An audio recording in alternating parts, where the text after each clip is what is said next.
1, 2, 3, 1, 2, 3. Oh, because it's my fabric. Oh, is my fabric? I hear background. Yes. 1, 2, 3. Oh, wait. Oh, no, it's fine. Oh, because 1, 2, 3. It's my fabric. Oh, because it's my fabric.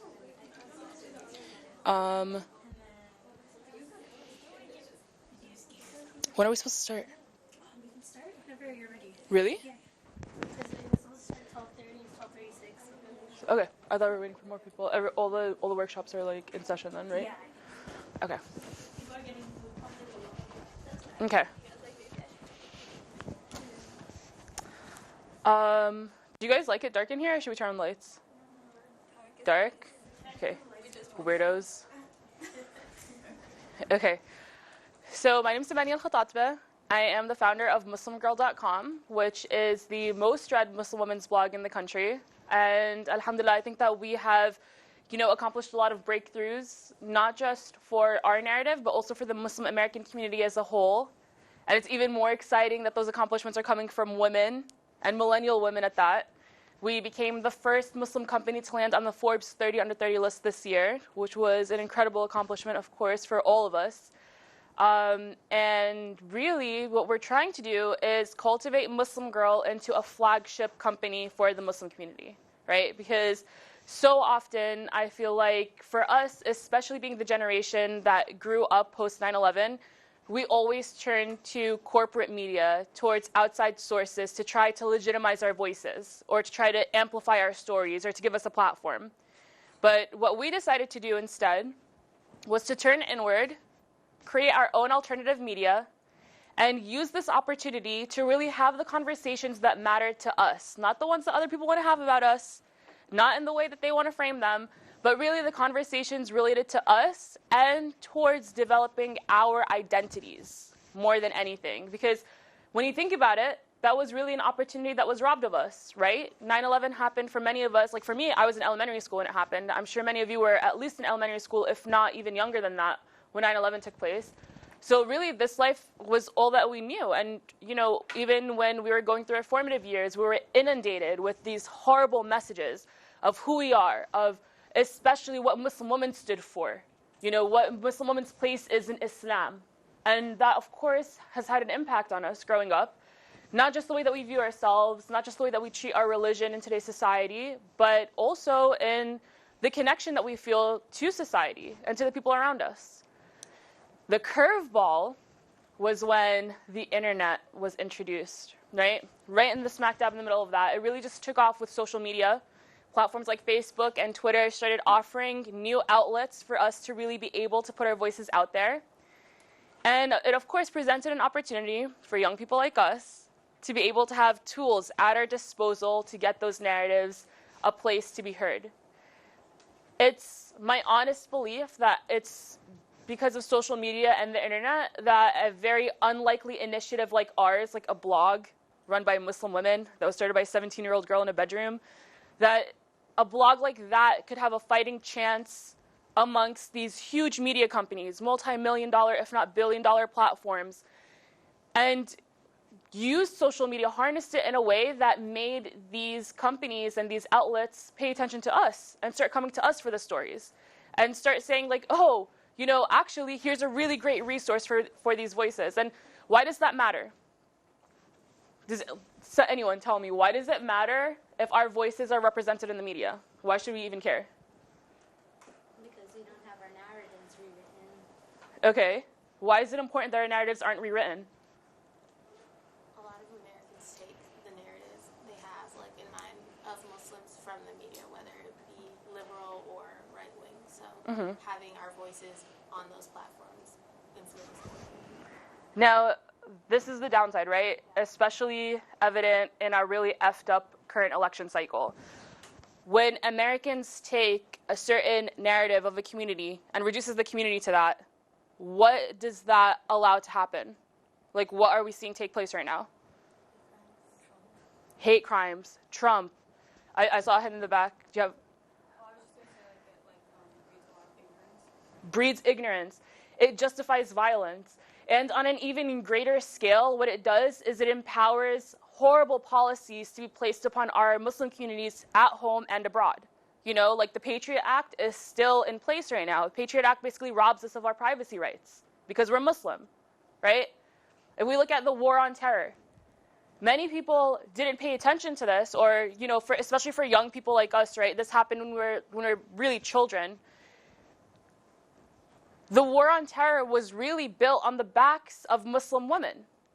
The way that we empowered a nation to invade the Middle East, the way that we made it seem like a noble cause for us to actually destroy a country and graze it to the ground, is when we took the narrative of Muslim women and we turned a political cause into a noble one. We made it so that it was important for us to go into Afghanistan because the Taliban were oppressing women. It made it important for us to go into Iraq because the women were oppressed too. Muslim women need to be rescued. They need to be liberated. That's the way that people view it. And when we allow our voices as Muslim women to be trampled upon, and this is really important also for the brothers to make note of, right? How important it is, how important the Muslim woman's narrative is, because that by extension is a reflection on our men, right? Look at the way they mistreat their women. Look, we have to save brown women from brown men. They don't even know how to treat them. We have to rescue them. We have to go literally kill them. We have to go bomb their country. That's why it's so crucial for us to have a narrative. And it sucks because, a lot of times we get caught up in identity politics right now, with our very politically correct society, right, our very progressive society. We get really caught up in identity politics. We get really caught up in haba and words like identity, narrative, things like that. But it's crucial, especially for people of color like us who are directly impacted by it, for us to harness it. And when it comes to social media, when it comes to digital media of any kind, it really places that power back in our hands. For us at Muslim Girl, like I said, I started this when I was 17 years old. I started it with a $7 or $9 domain name registration. And at the time, one of my really good friends, she had her own website that she was that she got hosting for. And she offered to put us on her hosting plan for free so that we wouldn't have any payments to make. And then we used only the resources we had at our fingertips on a $0 budget for 7 years just to get our voices across. And we've been doing so in one of the most effective ways in the entire world now. That's been unprecedented since 9/11 happened. And all it comes down to really is strategy. And I'm not talking strategy like anything that you really need to go to school for, you have to study or anything like that, but it's strategy that many of you probably, already adopt in your own personal social media. When you're like, oh my God, I'm not going to change my profile picture at this time because I'm not going to get any likes. No one is online right now, so I'm just going to wait until this hour, right? Everyone does that. That's not just me. Don't embarrass me, right? Everyone does that. See, it's little things like that, little hints at what will do well on social media and what type of digital media will perform the best that can really make that power just so immense. And it's really incredible. One website also that I'm a huge fan of that I encourage you guys to check out as well for an example of this is Muslim with a V as a U. They're doing such an incredible job of translating what our identities are as young Muslims into memes, into graphics, into videos, into things that people will understand, And this is also something that's really crucial as well, is that Prophet Muhammad ﷺ taught us that we deliver a message in the language of its people. And it's the same exact way when it comes to digital media. This is a language of its own, and we have to learn how to deliver our message in the language that people will understand. And that's also the same thing that I tell people when it comes to feminism, for example. Muslim Girl pisses a lot of people off, right? Why do we have to talk about ourselves as feminists if we're already Muslims? We already believe in gender equality. We get it. But in today's language, in today's society, feminism is the way we translate that. People understand it when you say, I'm a Muslim feminist. They get what that means, and that's destroying so many walls. So it's crucial for us to speak in the language of the people to get that message across. Now, when you think of Islam, right? The way that it is portrayed in today's society, what are the first words that come to mind? Terrorist. Just yell them out. Immigrant.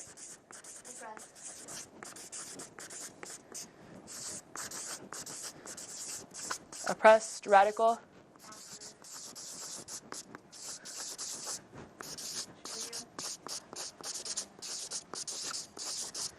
Sharia. Fear. This is a really good list. These, of course, first things that come to mind as well. So this all isn't a coincidence, right? Our media today has done this very intentionally. What they've done is branded Islam in the media by the words that they use to correlate with Islam, with Muslims, the way that we cover issues relevant to Islam and to Muslims. These are all things that you have all experienced firsthand the pain of, that I don't even have to translate to you. About the way how headlines, whenever a story happens to be about a Muslim, we always identify that person by their religion. Meanwhile, we have 100 times more people dying on our soil by white male shooters in mass shootings that are never given the title of terrorists, that are never profiled for being white young males shooting up cinemas and things like that. But we're the ones that have to be subject to this. And this all also goes into a very politicized agenda, right? This all really just took on a very horrible head after the war on terror. And these terms became almost interchangeable with Islam and with Muslims. Now, this is what we know people already think, right? So let's talk about what are the words that we want people to associate with us. What does Islam mean to you? What do you think is important? Yeah. Justice.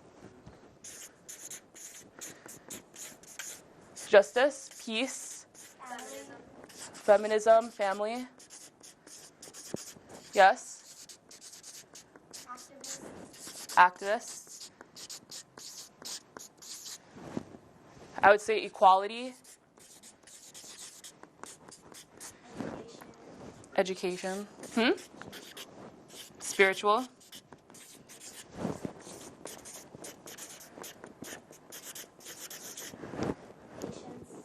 Patience. I would also put on here innovative, right?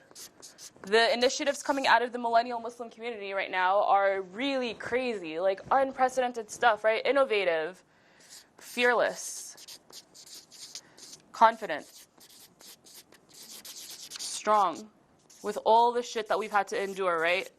Like, I'm thinking, what has been our generational experience as Muslims, as millennials? It's really a beautiful thing. It's something that we should be so proud of and to celebrate. This is a moment in history that has never been experienced before by any other generation. We're the 9/11 generation. We're the Muslims living in America, in the belly of the beast, in New York City at that, where 9/11 took place. Like, that, as scary as it is, it's also just such an incredible opportunity to make transformative change. Like, we are the agents of that change. Media is our arsenal, for lack of a better word. I don't want to see it have NSA come bombarding in, right? But basically, what I think is kind of like the X factor when it comes to digital media is branding. And it's really funny because a few years ago, I was having this conversation with a friend of mine, I'm pretty sure on this campus, and I was like, we really should rebrand Islam. And that's actually naturally what millennial American Muslims ended up doing with all their initiatives. We started rebranding Islam. So the question is, how do we use digital media to rebrand our religion from this to this and take back the mic? And that really is what it comes down to, is the currency of digital media are the views, are the likes, are the shares, right? That's really what it comes down to. And it sucks to use that terminology like, oh, how are we going to rebrand our religion in a way that people will finally understand, like in a way that they'll finally view us as humans. But again, we're speaking in the language of today, right? Brand is life, and digital media is how we accomplish it. So I'm going to pull up some examples for you guys. Okay, thank you. Of course that would happen. One really great moment for us, like a huge milestone for Muslim Girl, happened around this time last year. It was in May. It was on my birthday, that's how I remember. We got our first mention on Time.com, which was crazy, and the headline was, I'm pretty sure it was like, these Muslim youth are inviting you to draw Muhammad. Oh, they drew their friends. And we drew our friends, yeah. And it was on Columbia campus, actually. Thank you. Yeah.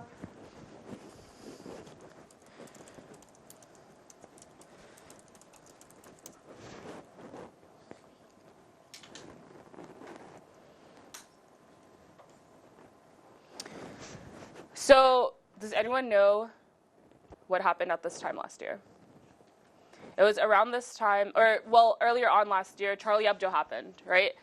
And then we had a really beautiful friend of ours who goes by the name of Pamela Geller.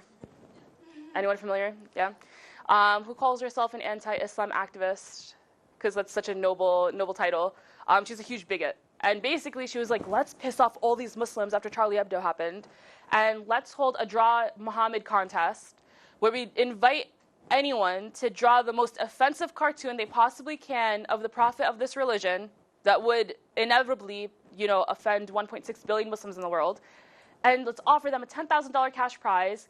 And then, with all the submissions that we receive, let's host an art gallery. It's like, what kind of level of hateful do you have to be to think of something like that, right? So for us, we were like, the only way that you can really talk back to that kind of hate is by making fun of it, really, and just pushing back with love, right? So we, as young Muslims, and I really honestly love this headline because this is part of what goes into rebranding, right? It's like identifying young Muslims. So at the time, when all the headlines around Pamela Geller's initiative was, unfortunately, there's an attempted shooting, right? So shooters showed up to the gallery, inciting the violence that she had hoped to incite, I guess. And even though there's no excuse for it, these two horrible people showed up with guns, and fortunately, they were stopped before anything bad could happen. Both of them were shot dead by the police, by the security that was there. But at the time, it was trending on Facebook. Everyone was like, oh my God, attempted shooting at Pamela Geller's event, da da da. And then in the midst of all of that came this headline. And it really was a great attempt at showing what our voices are.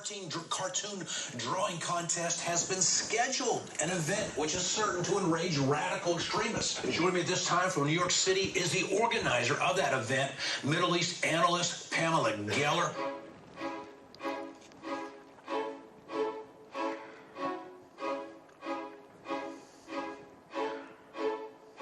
We cannot be cowed into submission by violent savagery and extremism.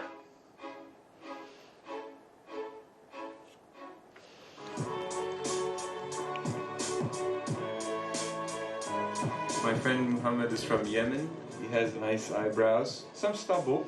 Oh, look at this. This is actually very good. I worked at an organization in Harlem, and he was one of my supervisors. He was one of my favorite people to work with. This is his head. He basically does not have a neck. I went to high school with him, so this is his jersey. He's 15 years old. He's from Israel. He likes to wear his Nike cup, so let's do a Nike cup. That's not how his nose looks like. And the big ears, they're tiny up and big down here. His beard is half his body, and he always just looks pissed. And he doesn't have much hair because he's wearing a kufi. He plays music. Full guitar. That's him. He's got a big head, but he's a nice guy. No glasses, but he's got ears. He's really sweet, really kind. I feel like I'm trying me. He's from Saudi Arabia. He's a really close friend. He's also as white can get. Yeah, that is Muhammad. That's Muhammad. This is Muhammad. Yeah, that's him. That's my mama. This is Muhammad Locke, and he's just one more Muhammad.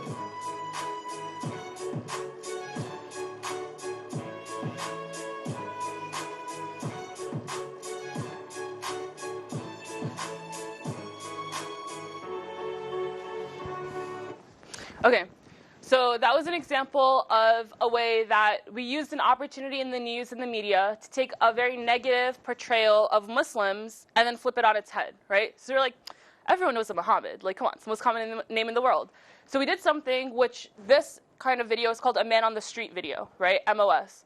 Man on street videos, you've seen them plenty of times before. It's literally, all you need is, this is kind of more of high quality, of a shoot, but all you need really is even just a camera phone, right? The mic on your iPhone is actually just such an incredible quality that you can really just whip out your phone and do this anywhere. I honestly was doing this on my Snapchat one week, where you just go up to people on the street, you have to build up the confidence to do so, and you open up a conversation with them or ask them a question and get their responses. And these videos do really well online. So we spoke the language of digital media, and that we chose a video format that we knew translated really well, that would get our message across, and that would really just make an impact in the way that people viewed the story entirely, right? So this is something that anyone can do. We only used a camera, a microphone, and then we had one student from Columbia University, her name is Hiba Khan. She was our host, and she's the one that went up to everyone and asked them their questions and stuff. Of course, we had a little prop, which was the whiteboard. But it was a very simple thing to do, right? And there are many other options as well of ways that we can harness video that I'm going to show you too. But What about this video do you think made it have such a great impact? Like, why was this the one that was picked up by like Time, and why did people start talking about it?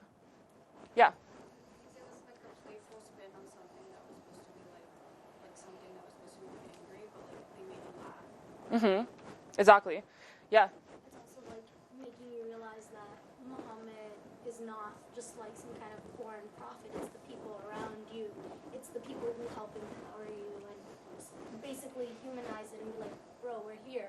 Like, you want to listen to us? Exactly. We humanized it. So one thing that you see in this video is that it put Muslims front and center, right? It made the story about us again, where we were like, no, look, this Muhammad is as white as snow. This Muhammad's beard takes up half his body. You know, like it really showed the diversity of Muslims and how we come from all walks of life.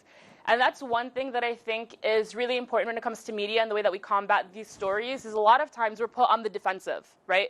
We're kind of pigeonholed into a place where we have to, try to, I guess, defend ourselves or defend our religion. But really, there's a way to do that without having to put yourself in that position. It's just us being unapologetically ourselves and putting our voices and our stories out there that has the most impact. And by doing so, we were rebranding who Muslims are, right? We're pushing the story much like farther away from here where Pamela Geller had it and closer to here. Now, one thing also, which is a very interesting trend in digital media. Oh, I'm just like mentally like trying to figure out how much time we have. One thing that's also a really interesting trend in social media is the commodification of Muslim women's images right now, right? There's this concept called racial capitalism. It was published in the Harvard Law Review in 2013. And I think it gives us a lot of insight into how Muslims' voices are being used in the media now. Not just our voices, but also as a result of Black Lives Matter, the way Black voices are being used in the media, just like diverse voices in general, even like transgender voices or other voices from the LGBTQ community. Racial capitalism is when being diverse becomes a commodity. And I think anyone here could agree with me on that one, right? Companies are seeing a huge profit out of being more diverse without necessarily being invested in the communities that they claim to represent. One example of that is I'm sure everyone saw the H&M campaign from earlier this year, right? With Mariah Hadrisi. Oh my God, we have a hijabi in a fashion campaign. We all got so excited, right? Because like that's really a breakthrough. It's like, oh my God, that's so crazy that someone that looks like us, that dresses like us, is being included in this huge, high-profile campaign. It ended up being the best PR that H&M could have ever asked for without them having to even spend a dime further, right? They put it out there and it blew up on social media. And a lot of other companies are following suit. Dolce & Gabbana launched a hijab and abaya line. Meanwhile, the model that they used for it was a white passing model. She was blonde. She possibly wasn't even Muslim. And they're catering this to Muslim people, right? Racial capitalism is easily seen in media today, where we see a lot of media outlets try to harness what looks like diversity so that they can get hits, so they can get like the headline and stuff like that. And for Muslim women, that's one way that our narrative continues to be hijacked. So we're getting the visibility that we want. Over the past 2 years, everyone has seen that there's been a flood of stories. The first hijabi this, first hijabi that, this woman is breaking stereotypes. And a lot of times, it's always centered around the way we dress. The stories are always, even though we're getting that visibility, it's always like how she was able to accomplish this in spite of her hijab. Or, oh my God, she's breaking stereotypes. Look, she can dress modestly and fashionably at the same time. Oh my God, it's a superpower, right?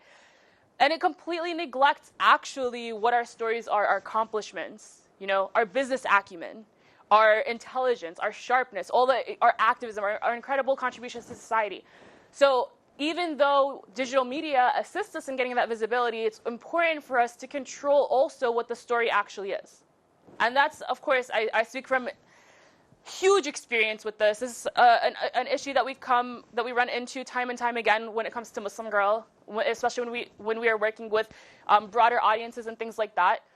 And one thing that we noticed is, of course, like how the hijab has become that kind of commodity, where people are always want to talk about how the hijab is a fashion item, how it can be like an amazing accessory. So this time we wanted to push back against that narrative, right?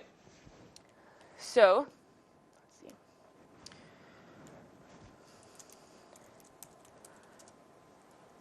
Now, have you guys seen the beauty videos, or like 100 years of like X beauty in like this country, right? So like it would be like 100 years of beauty in Iran. And then it would show like 10 decades, 10 different looks of Iran, like how beauty has evolved, how the trends have evolved. So all these videos have gone viral. It's a format that obviously works. So we decided to use this format to get that message across, right? We wanted to reclaim what the hijab means to us, that it's an intricate part of our cultural expression, that it has a very important part to do with our identity, and that Muslim women that have worn them throughout the ages, through generations, have used it as a powerful tool of expression, of resistance, of pushing back against society in a way that people are just completely neglecting now. We're kind of waving away that nuance so that we can talk about how fashionable we are instead. So we decided to make this video called 100 Years of Hijab Fashion 1 Minute. This one is the Middle East video. It's the first one that we published. Allergy medicine not working? Try Nasacort for effective relief. It relieves the worst nasal allergy symptoms, even congestion. It's non-addictive, scent and we decided to start out with a nasal commercial to capture people's attention. Nasacort.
Okay, so this video ended up getting over 1 million views on Facebook. It got circulated a lot. Many media outlets covered it, and many media outlets that, are usually covering fashion really took the chance to cover it.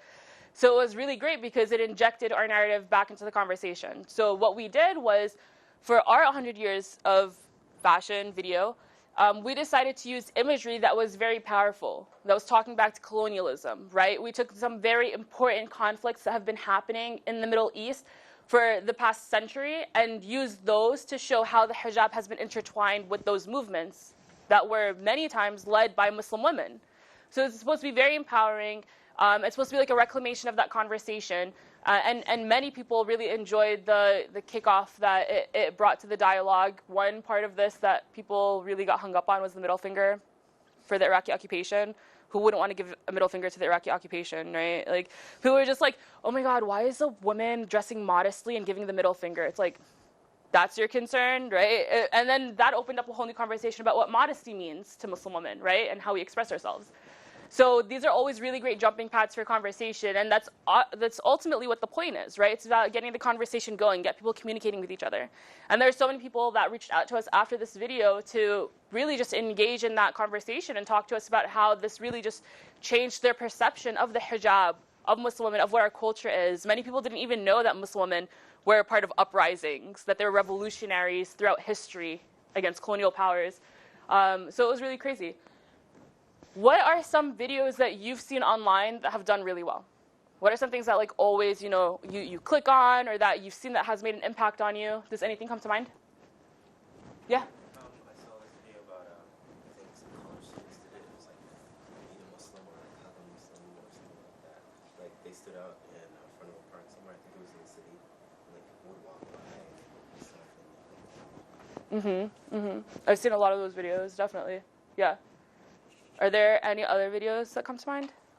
Yeah. It's not Muslim related, but like when that woman was walking through New York City and just like her t-shirt, sexual harassment. And like she was dressed pretty modestly, I would say, but like she just got harassed so much and nobody believed it. Like people were like, "Oh, the video's edited. We want to see the full 10-hour-long video," and I was just like, "Are you kidding me?" Sorry, but like there's also so much awareness. Like a lot of people are like, "Oh, I didn't realize. I only thought like if you wore a skirt or something that would happen." Definitely. So videos that are the feel-good videos, like what was first mentioned, do really well. You know, people want, especially in our news feeds that are flooded with all these like horrible headlines. 2016 has been a bad year, you guys. It's been bad. People love the feel-good stuff. You know, like they want to feel like there's a glimmer of hope in the world, that we can all touch base with each other's humanity again. And honestly, like video and social media does so much to allow that connection to happen. Yeah. Yeah, yeah. Do you guys remember the one with the Syrian child, the refugee girl, and like they showed like how her life changed, and then like from one birthday to another. Yeah. That was horrible.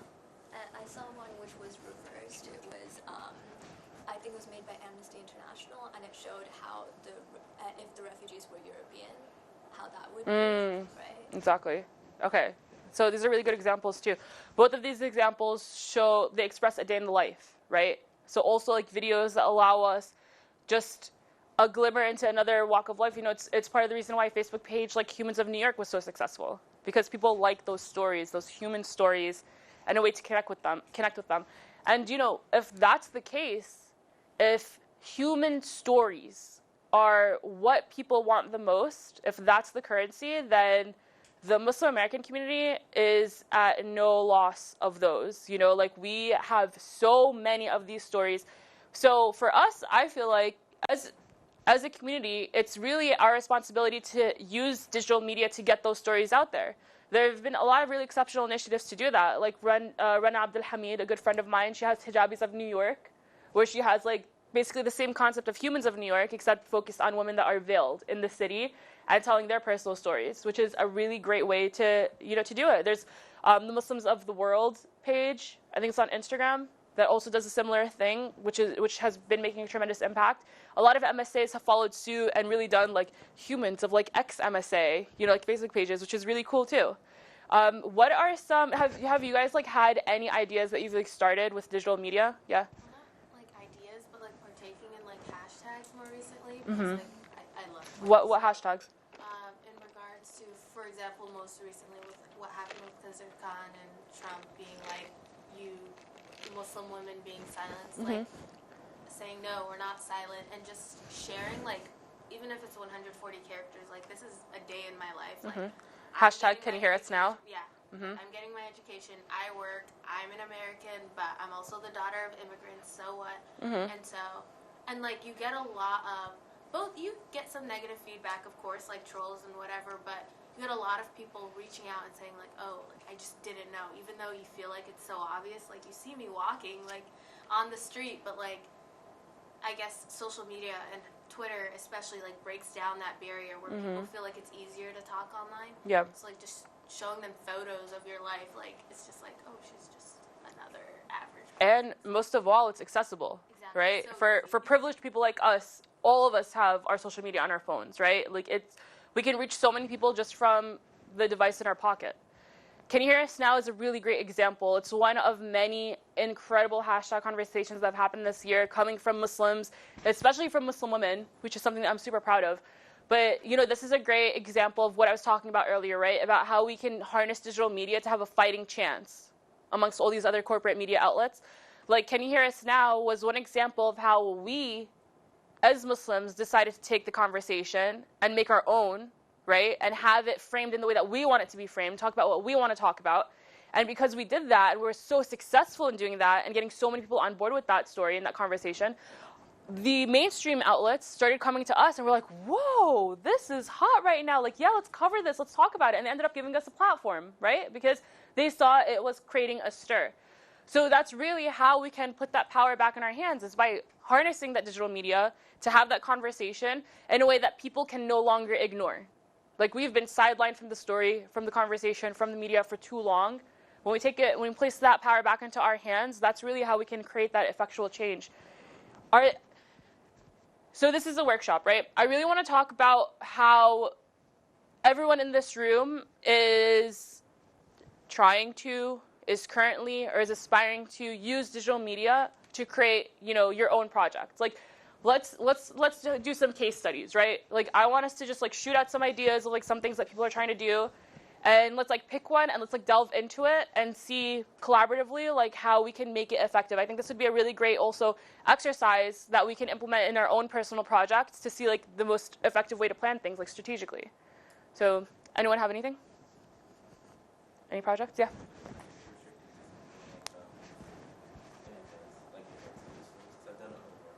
And I think we should keep it towards like advancing Muslims. Yeah, yeah.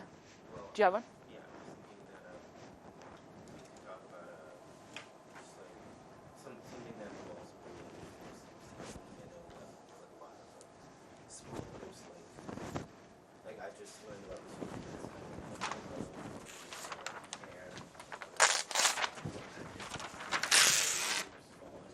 Mm-hmm.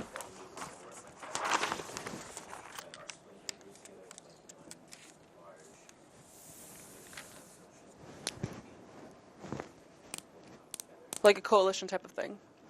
Okay. I like this. It's interesting because this has been an ongoing priority in the Muslim community, especially over the past few years with everything going on. I think that it came to a head last year for our 3 winners, if anyone recalls that. So 3 students, Yusur and Rizan Abu Salha, and Yusur's husband, they were shot execution style in the comfort of their own apartment by a neighbor who then the media claimed only killed them because of a parking dispute. Now, 2 out of these 3 people were Muslim women that wore headscarves, were very visible for their religion. And this man was very vocal about his anti-religion stance on social media and things like that. But it's a really great example to show how, you know, our stories are just really being reframed by the media, and it's really devastating because when that happens, we're not showing an honest portrayal of how the media is playing a role in the horrible Islamophobia that's taking place in our society, right? Like, when we're neglecting to call something a hate crime, then we're not being honest about the level of racism, of Islamophobia, of any other type of bigotry that's going on in our society, and also how the media is connected and perpetuating it. So for Muslim coalition building, I think that's when it really came to a head for a lot of organizers in our community, because we were just like, all right, we got to get our shit together. So we started creating a lot of online networks. We have, like, for me, I'm very actively involved in like the media group, where we have like an entire spreadsheet of like media people in the Muslim community that can really just spring to action whenever something like this goes down, right?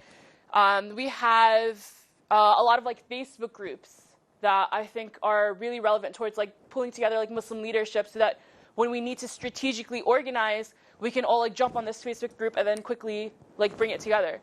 I think this is also like, there's so much that we can do with this that we can like delve into further, but there's like a lot of potential to how we can translate that to social media for like statements, including care and stuff like that. But what else? What other projects are there that we could talk about? Yeah.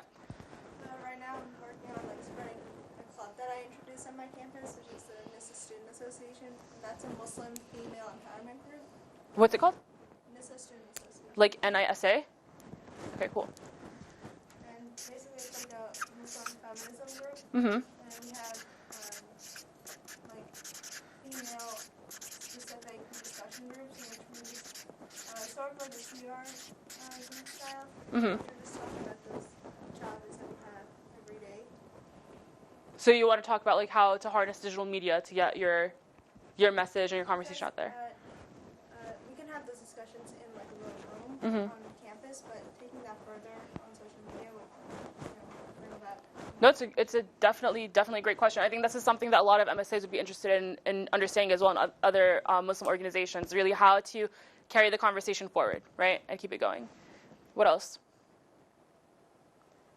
Mm-hmm. I mean, kind of playing on what they both said, how would you tackle something that is controversial in like our countries? Because like going back on what you were saying about like women being oppressed, Mm-hmm. I think that there are women who are oppressed in our countries, you know? So like how do we take that and like rebrand that to make it seem that like that's something we're handling, rather than giving like the West the opportunity to use that against us? Yeah, that's literally what taking back the narrative is about. You know, it's a huge difference, and it really speaks a lot to the power structure when we think about who's having the conversation. So for us, if we're the ones having the conversation, that comes from a place of empowerment, right? Muslim women are talking about, like, for example, we started the No All Male Panels hashtag that also took off on social media earlier this year. That's covered by a bunch of places. Muslim women did that, right? So that is something that could easily be used against us, because it'd be like, oh my God, like, look, at Muslim conferences, they don't have Muslim women speakers. Like, what the hell, you know? But we were the ones having the conversation. We're the ones combating it. So instead, the story became about how Muslim women are demanding to be heard in their own spaces, in their own Muslim spaces. When, if, for example, imagine if that conversation, that hashtag was started by like a white non-Muslim woman, right? No all-male panels like in Muslim conferences anymore. Like, that is making it almost like a white man's burden, right? That's like, oh my God, we need, that perpetuates the narrative that we have to like jump in there, we have to like help, you know, these Muslim women against their Muslim men and things like that. But if we're the ones controlling the conversation, then we get to, like we did with our 100 Years of Hijab fashion video, we get to be the ones to preserve the nuance in the conversation. And that's one thing that, you know, happens a lot for us. One thing that we hear all the time is, well, if you were in your own Muslim countries, you wouldn't even have the chance to say what you're talking about right now, right? Which basically what they're saying is like, you should be grateful for our white man violence against you instead of the barbaric violence that you're going to experience back home, so just shut your mouth and stay quiet. It's things like that, does that stifle us from having conversations where we call out like sexism within our communities? No, because, you know, a really good friend of mine, Hind Mekki, she started Side Entrance, which is a blog on Tumblr where she has Muslim women from all over the world submit pictures of the women's entrance of the mosque that they attend.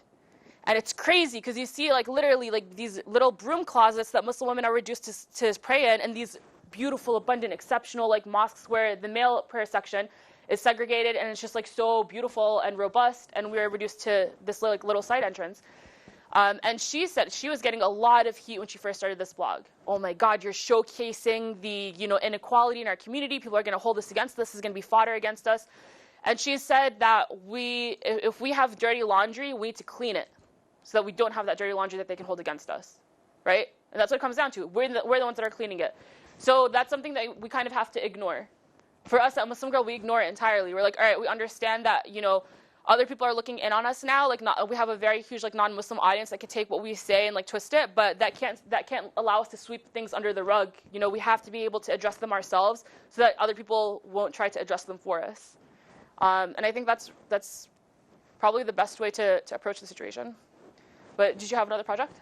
I was just gonna say like you know, she sister over there started NISA, but at our I go to NYU Tandon, so we have a group called STEMnist, and it's sort of dying because not dying, but then the other sort of on-campus group, SWE, Society of Women Engineers, their president came out as a Trump supporter.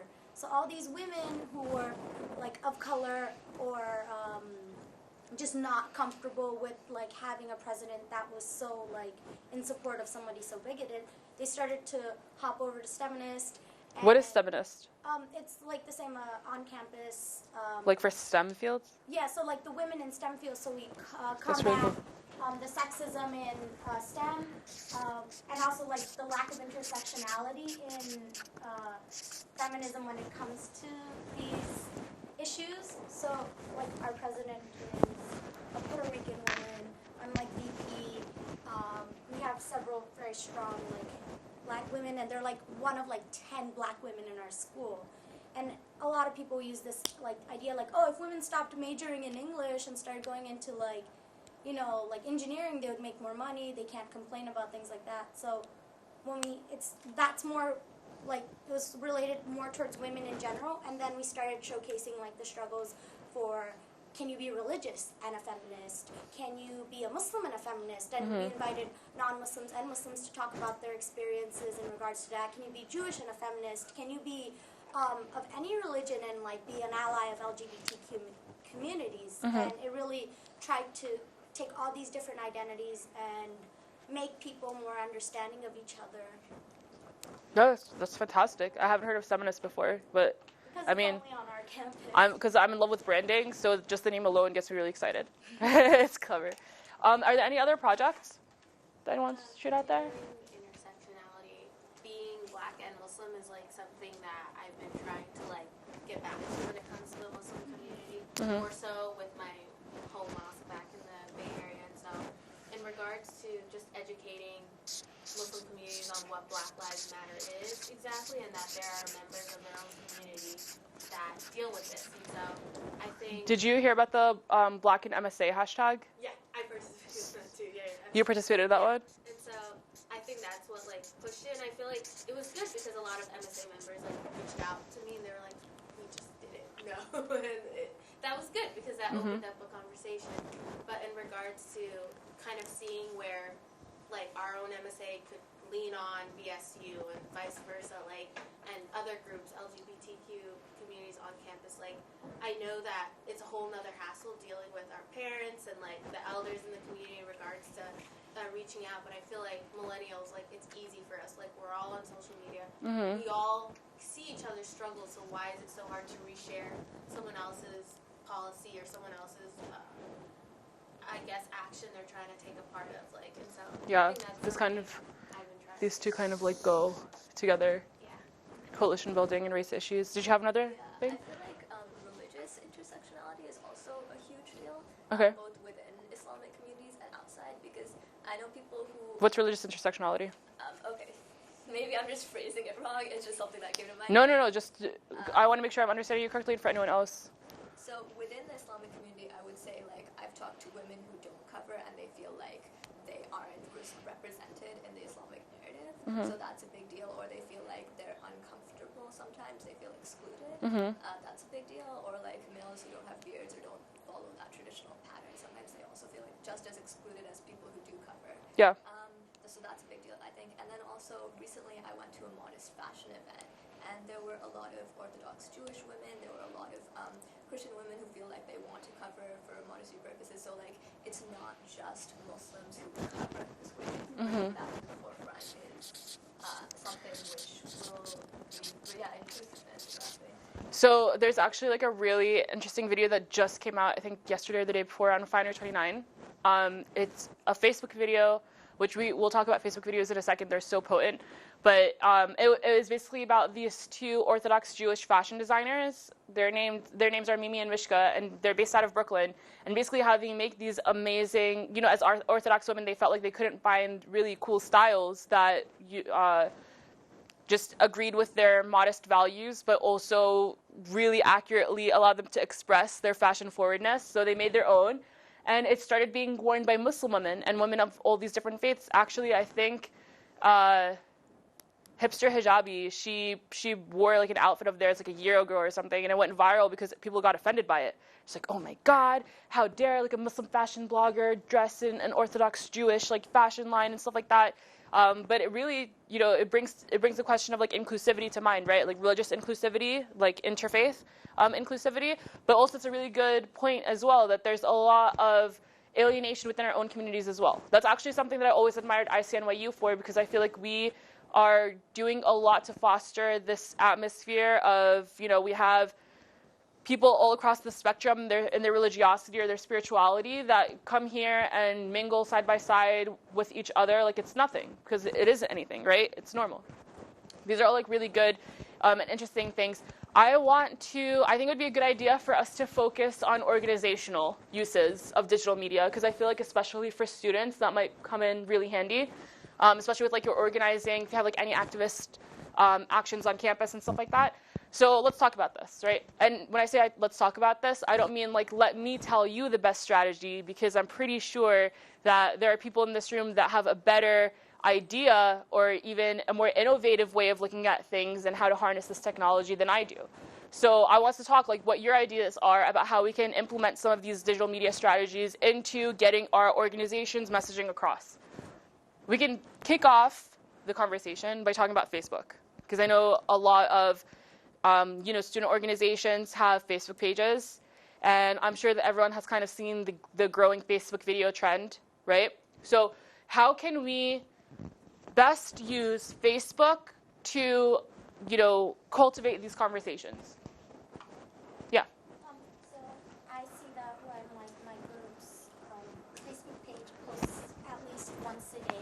it keeps the view numbers up, and it goes up. And so for a while we tried to like post every day, but we didn't want to be like redundant or anything, so we started posting, here's a book you should read, and having the viewers send in. So when they felt engaged, they started just sharing and liking a lot more. Definitely. So you talk about two really important things. One is consistency, and the other is engagement. Yeah. Consistency comes down to posting regularly, right? So if we're talking about brand building, brand can apply to anything. It doesn't even have to be like a blog, like what's the blog's brand or something. It can come down to your personal brand. Like every single one of you carries a personal brand, whether you realize it or not. You carry a personal brand with your professors, for example. When they think of your name, what do they think of? Oh my God, I'm gonna get this student's assignment another week late, like I can already tell. Or, oh my God, like this student's always on time to my class and she's always like really, we have our own personal brands, and that's something that carries a lot of weight, reputation-wise, in the way that people depend on you. And that's something that applies to something as simple as a Facebook page as well. For our organizations, it's really important for us to be dependable to our respective communities, that we're an accurate resource, right? That, for a lot of times, it's really important for us to be resourceful and useful to our communities, that we create Facebook pages, for example, where if there's an event going on that would be relevant to your members or something, that you're always going to be posting about it. And that goes into also like coalition building, right? It doesn't even have to be an event that you're hosting. If there's something going on campus that you think is like relevant to the conversation or to your members, that you include that, right? So consistency is key when you always like keep it going. And the next one that you mentioned, engagement. Engagement really is everything when it comes to digital media. Especially when it comes to Facebook. The way the Facebook algorithm works is the more engagement you get on your Facebook posts, the more visible your Facebook page is. So it's a good idea to not be flooding your Facebook page with like these posts over and over, like just minutes in between each other, because when that happens, most of the time, someone will only like one thing or something like that, and then all these other posts that get left by the wayside without any engagement, they actually dramatically shift the algorithm of your Facebook page, where people aren't going to like start seeing it as much, because Facebook is going to say like, oh, people aren't as interested in it. So when you do post, when you're consistently posting, to make sure that those are quality posts as well, it's really important. To think of new ways to engage audiences is also really important, right? And to pull them into the conversation.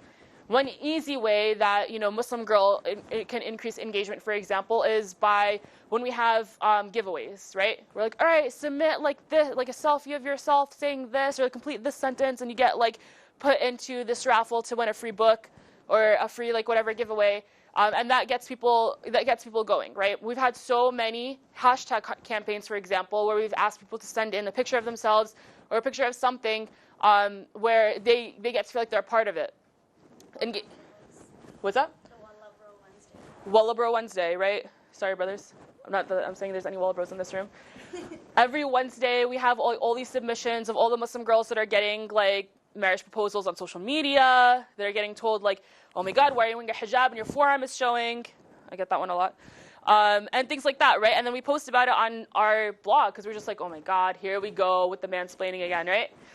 So it's like a fun way to keep people involved and to keep the conversation going, like that gives Muslim women the opportunity to talk about why that type of behavior isn't appropriate, or why it's problematic. So engagement is always really important. Facebook videos.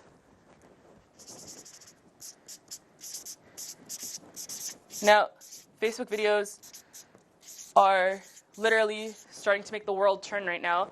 Facebook videos, Snapchat, we are seeing a lot of media companies literally carve out entire new staffs in their newsrooms just for people to focus on creating Facebook videos. Just like an entire staff just for people to create Snapchat videos. Like, it's crazy.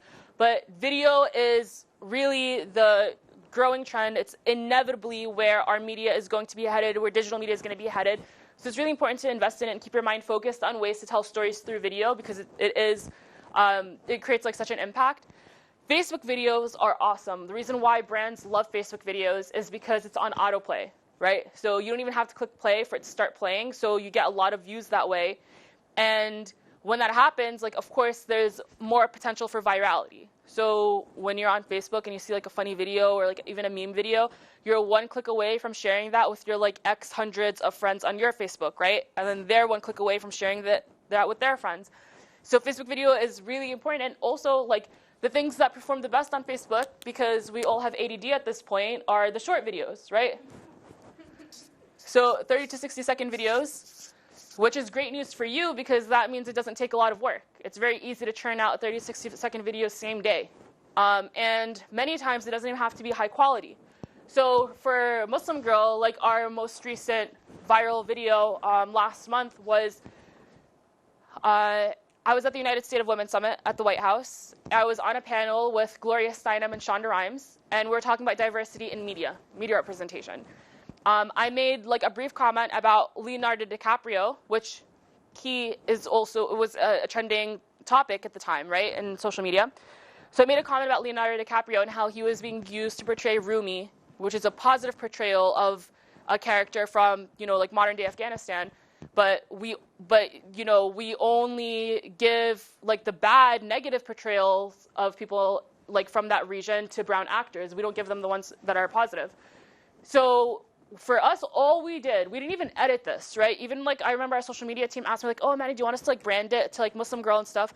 I was like, nah, just like put it up there, like let people see it. All we did was just like cut the little brief comment from the White House like live stream, post it on our video, and it got, I guess now it's like over 10 million views. It went crazy, and AJ Plus covered it, like a bunch of other outlets covered it, Huffington Post and stuff like that. So you really like sometimes it really takes just very low effort to make a difference. So never feel encouraged or intimidated by it, like, oh my God, I have to produce an entire video. Sometimes it takes something as simple as that will resonate with people, and it can just take off, and you get a message across that way. So this is definitely like an approach that people should consider, especially when it comes to like I said, since we have ADD, condensing a story or a conversation into a bite-sized form that people understand does really well, right? And that also like puts it into your own voice. Another huge trend taking off right now. Can anyone guess on Facebook? Facebook Live. Now this, I think, is going to be a game changer for student organizations.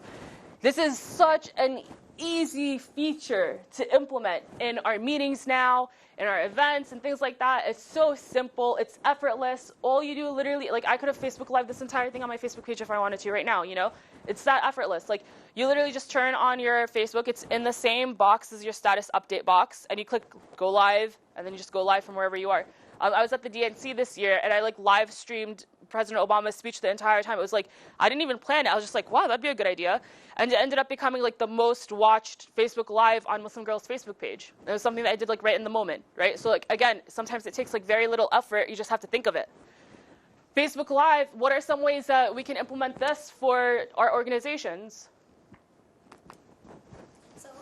We did this with like a bake sale, and we were just like, hey, look at all these people buying all our food, and they were like, yeah, this is really good. So other students were like, oh shoot, they have Krispy Kreme, and they like made these red velvet cupcakes, and like so they're like, let's come out there. Yeah, it was like even if people were sitting in class, because everybody's in Facebook, they're like, oh, I'm gonna stop by the front and like pick me up a cupcake. Yeah, because they know also that's going on right now, right? It's live. Did you have something?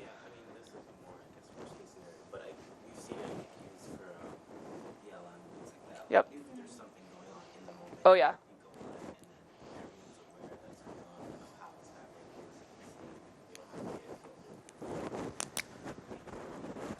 Yes, I'm gonna talk about that in a sec. Okay, what other ways can we use Facebook Live? Yeah.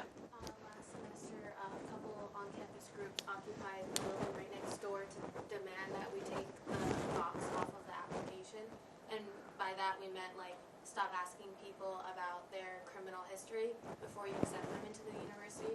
We Facebook Live like 50 to 80 people sitting there just singing and chanting, and then more people joined.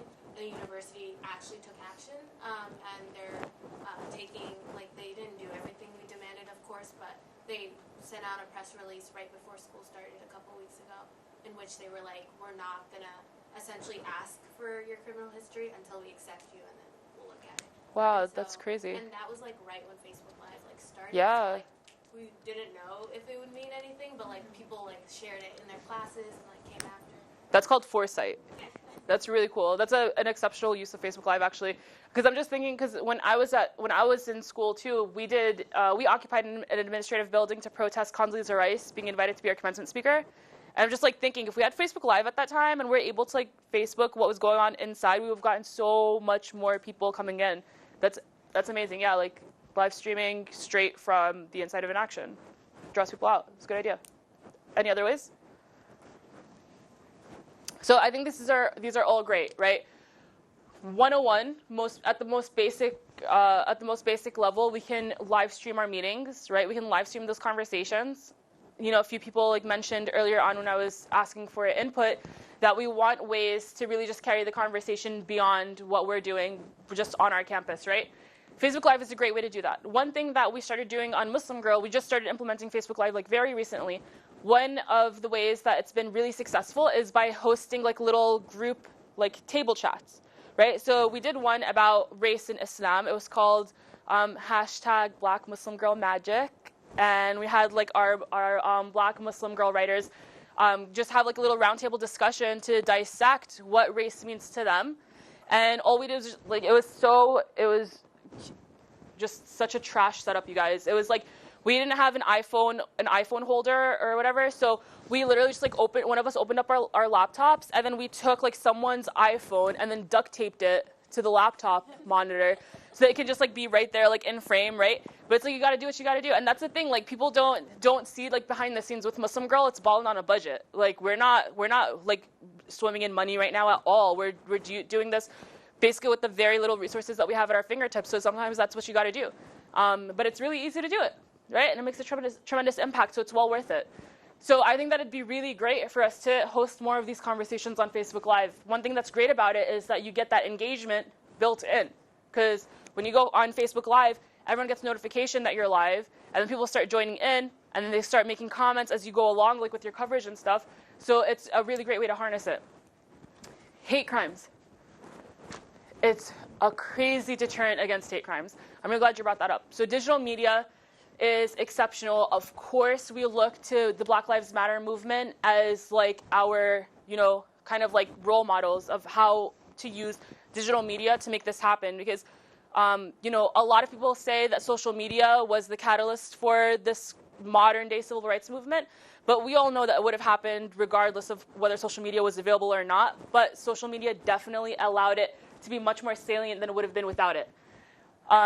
Yes, we saw in the Castile shooting, unfortunately, that it was on Facebook Live. It was an incredible split-second decision by his girlfriend to go on Facebook Live instead of just like videotaping it, for example, because Facebook Live comes with that insurance built into it that anything that is taped immediately goes straight to your Facebook. Even if like cops take your phone from you or they end the recording, it's already uploaded on your Facebook. Anyone can access it. So it's a really great thing to keep in mind. Unfortunately, it sucks that we even have to have this conversation as part of a discussion on digital media, but that's the day and age that we live in. With Muslim Girl this past December, it was probably like one of the hardest times for us, like since the start of our blog. That was the time that Donald Trump made the statements that we should have a ban on all Muslims. Tension. I don't know if you all remember from that time, like here in New York City especially. Tension was just soaring, right, amongst Muslims. Like many of my friends did not want to leave their house that had scarves. The American Arab Anti-Discrimination Committee published a statement saying that the levels of Islamophobia at that time were higher than they remember them being post 9/11, which is terrifying when we think about how hard growing up was post 9/11. Imagine all the children, like the little Muslim kids now that have to deal with like a Trump era. God forbid. Go out and vote. But, it's really, for us, we were forced to publish a crisis safety manual on our website for Muslim women, just how to navigate media frenzies when they happen. Because when those media frenzies do happen, Muslims are always targeted. We're collectively blamed. Muslim women that wear scarves on their head are always the most visible targets for hatred. So it is important also to keep in mind how digital media can be used to combat Islamophobia today. Facebook Live for hate crimes, it's like I hate that we have to like think about it, but it's really good to keep in mind if you are the victim of a hate crime in that moment to think about ways that you can use your phone. One thing that we wrote on in our crisis safety manuals, we recommended that Muslim women have their phones charged at all times when they go out. Really, like, your phone is just such a superpower, and you have access to like literally hundreds of thousands of people like straight from there. It's really important for you to always have it on your body at this time, like in this age. For us, you know, we recently just had a case like this. A friend of mine and I, a Muslim girl writer who was visiting from Toronto, ironically, her first weekend ever in New York City, her first time like visiting. We were walking back after working like at a coffee shop all day, like on Muslim Girl and stuff, and we were crossing the street at a corner, and then a man was like washing a window behind us, and he goes, "ISIS." Like, what did that do for your life? Like, really? Did you you could not resist like having to say something? So we were just like, "What? Excuse me?" And he like starts taunting us even more. And like, you know, for us as people that work on Muslim Girl, like, this is nothing new to us. So for me, like, I confronted the man. At the same time as I'm confronting him, a man whipped out her phone, and she didn't record it, but she started taking pictures. So she got a picture of the man's face, his identity, because right before he like ran back into his store because he got scared of a couple of like hijabi Muslim girls that were like talking back to him. And then like she got a picture of the business with the business info on it. And then what did we do? The like obsessive media fanatics that we are, we immediately ran home, jumped on our laptops. We're like, we're gonna blog about this. We can't believe this just happened. So we went on that business's Facebook page. We published a photo of the man. We found their like business info, obviously, from the picture that she took. We made a statement. I posted that photo on my Facebook page. It got shared like hundreds of times. I told the story of what happened. Iman made a blog post on muslimgirl.com telling about what happened. And because of the power of social media, because we like fought back through social media, actually like the owners of the business within 20 minutes responded to us, and we're like, we're firing him. He's running the store because we're on vacation, but we're on the road driving back right now, and we're gonna go like fire him. We can't believe it. And the man, like, we actually went back to the store and it was closed up, like it was done. Like for the rest of the day, people are actually posting on their Facebook page asking like, why did the store close today? Like unbeknownst to them, why? But it really just showed it, and that story got picked up by media, right? It was written about on aplus.com and a bunch of other places, and people were saying like, this is an awesome use of social media for women of color to really fight back. We got a man fired for Islamophobia. And it's great because we always hear these stories of people getting fired for like their racism, right? For being racist pricks like that can't contain themselves on social media and like post about it. And now we're basically using that model and translating it to Islamophobia as well, and making Islamophobia something that's also unacceptable in our society today. Yeah, so let's keep that in mind, like how digital media can be used to combat hate crimes. We have 2 minutes left, so there's just so much to like touch upon and stuff. I really hope that I touched upon the things that are of interest to you or are the most like of priority. But until they like tell us to stop, let's just like until they like literally kick us out of here. You know, like, does anyone have any questions? Like, let's have like a conversation. You know, like I want to be able to really just answer anything that you guys might want to have answered regarding like what your interests are, what your efforts are. Yeah.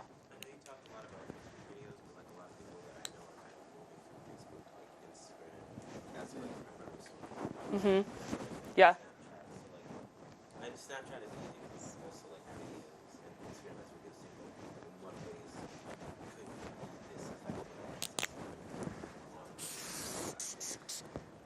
this Well, one thing that's interesting is that Instagram threw us a curveball last week, right? With the introduction of stories, which is like a big FU to Snapchat. They didn't even bother renaming it from stories. They're just like, nope, we're going to do stories now too. Deal with it. They're going to be putting stories on all Facebook platforms. It's going to be on Messenger. It's going to be on Facebook. Snapchat is? No, the idea of stories. Oh, Facebook is going to do that? I was at Facebook this summer, and that's why I was like, why would we copy them? But essentially, it's just that the content people want to see is not curated, but also like in the moment. In the moment. Like, short, like raw, essentially.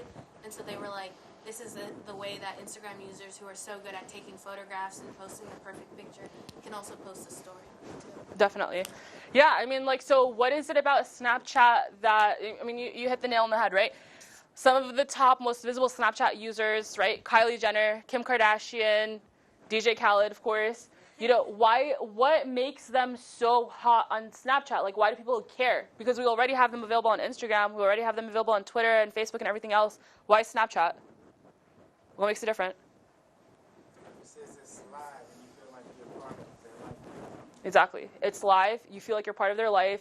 You get the inside, behind the scenes, like day in life kind of access, right? And we mentioned that briefly earlier about videos. That some of the best videos that perform really well on social media are the day in the life ones that show you how things really are. And that combined with our celebrity culture, of course, is just really explosive.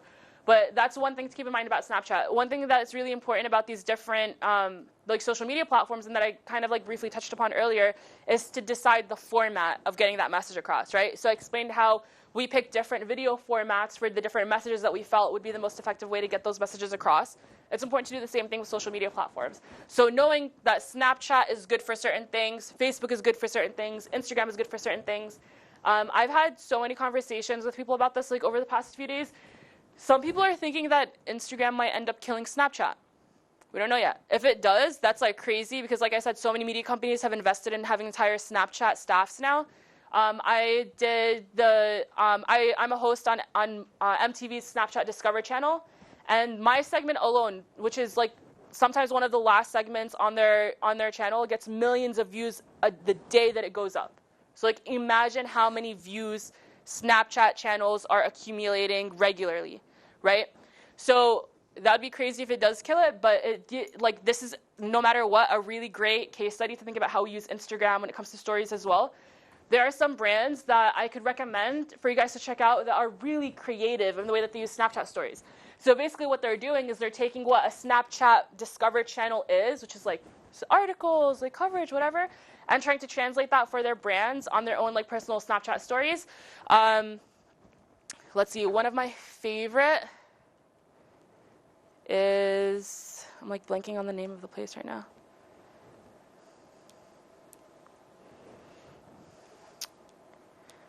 Everlane. Everlane is crazy.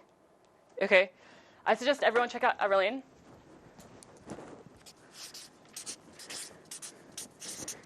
And I know these are really like, they might be very gendered, but also like Bloomingdale's does a really great job. For Instagram, right off the bat, some stories that I see performing that are just like really creative. Also, these are, you know, I'm in the women's media space. So Bustle is a personal favorite of mine so far.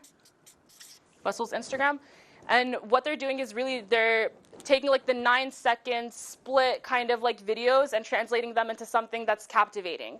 And there's like a lot of potential that you could do with that. You know, like you guys know like stop motion videos, right? Like think about, just think about the possibilities with Snapchat, with a platform like Instagram stories and stuff like that, and really how you can turn those into something captivating. Another brand that, you know, I'm really good friends with, Peace House. Anyone familiar with them? They're a production studio.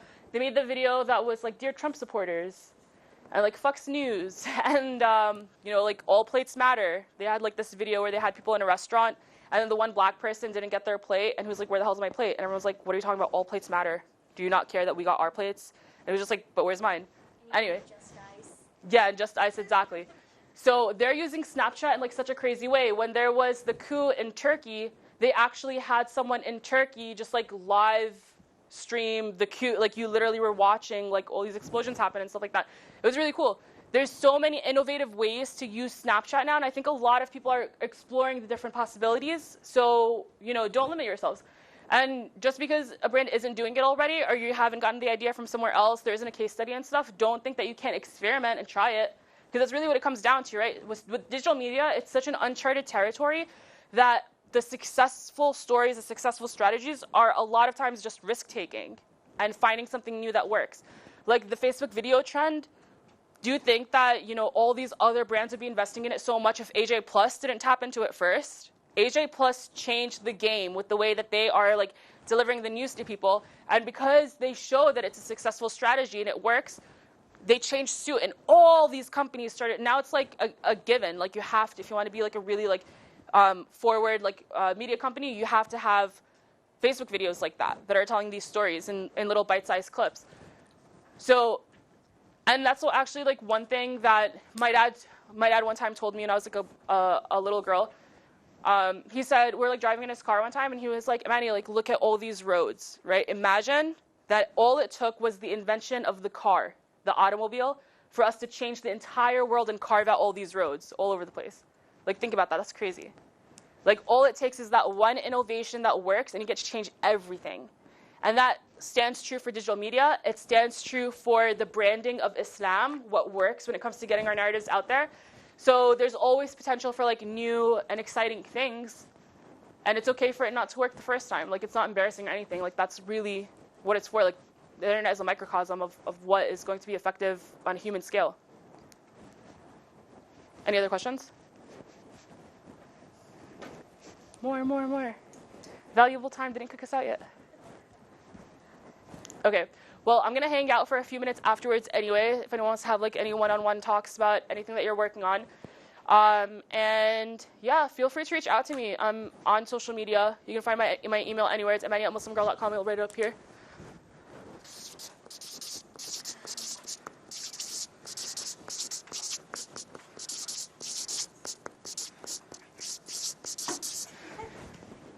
And muslimgirl.com has a lot of internships and collaborative opportunities open on a rolling basis.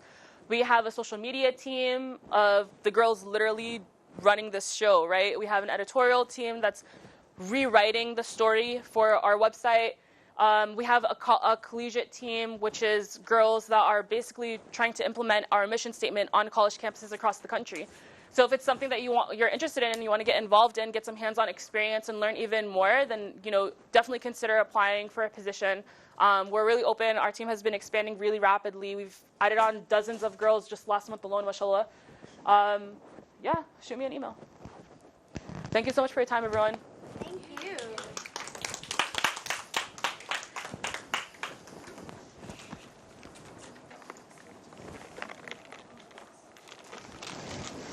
Yeah. Well, it doesn't really have much to do with media, but like, in general, like, how did you become such a boss? I want to be a female Muslim. Oh my God, thank you so much. Hard work, I guess. Never taking no for an answer. Like I tell my friends all the time, it's like really funny. We work with the UN now, right, through Muslim Girl and stuff like that. But when I was in high school, I was like literally stalking ambassadors at their like missions at the UN headquarters and like waiting to like bombard them with my resume like after and stuff like that. You just have to just snatch it. You just go for it, and you're gonna get so many doors like slammed in your face. It's about like barging in and not like letting that stop you. And then like for the internships that you have, like, are you based in New York? I'm based in New York, but the internships are remote, so you can be based anywhere. Mm-hmm. And what kind of internships do you have? Social media. So you can like work with our like social media team in developing our strategies and stuff like that. We have an editorial internship, which is you work on a project with us for the website. We have the collegiate internships, which are more about like our collegiate chapters and like developing them on different campuses and stuff. Right? Yeah. We don't have one at NYU yet. So, I go to Rutgers. Huh? I go to Rutgers. You go to Rutgers? No way. Oh, that's really cool. New Brunswick? Yeah. Okay, yeah, definitely ask about the Muslim Girl chapter there. That's like our most active one, so like the first one that we ever started. So. Oh. I went to Rutgers. Yeah, I know. Yeah. You so know that's. Korean and all of them, right? Yeah, of course. Yeah. Wow, okay. Do you live in New York? No, I live in New Jersey. I just came here for this thing. You just came here? Yeah. Oh, that's really cool. Awesome. So glad to see you here. So, okay, I'll ask them about the chapter at Rutgers. I need to know. Yeah, ask about the chapter and also like consider if you're interested in any of the positions and stuff. Like shoot us an email. Okay, I will. Thank you. Bye. Nice meeting you. Oh yeah. I go. Awesome. A lot of fun. Can I just Hi, give you like Kusafa. several so that you can pass it along? Yeah, of course. This is really cool. Thank you. Okay. Thank you. Oh, I love Thank you. Yeah, I was like showing them. I showed them that one. I showed them the Draw Muhammad video that we did. I don't know if you saw that one. No. We did it on Columbia University where Pamela Geller was doing that whole like Draw Muhammad to like what's the friends of cartoon of Muhammad or something like that. So we did one where we're like everyone knows Muhammad. So draw someone that you know that's that has that name and then like yeah, definitely. Yeah, so I was showing them like the different formats of videos that you to like get across the process. It was cool. It was a really great conversation.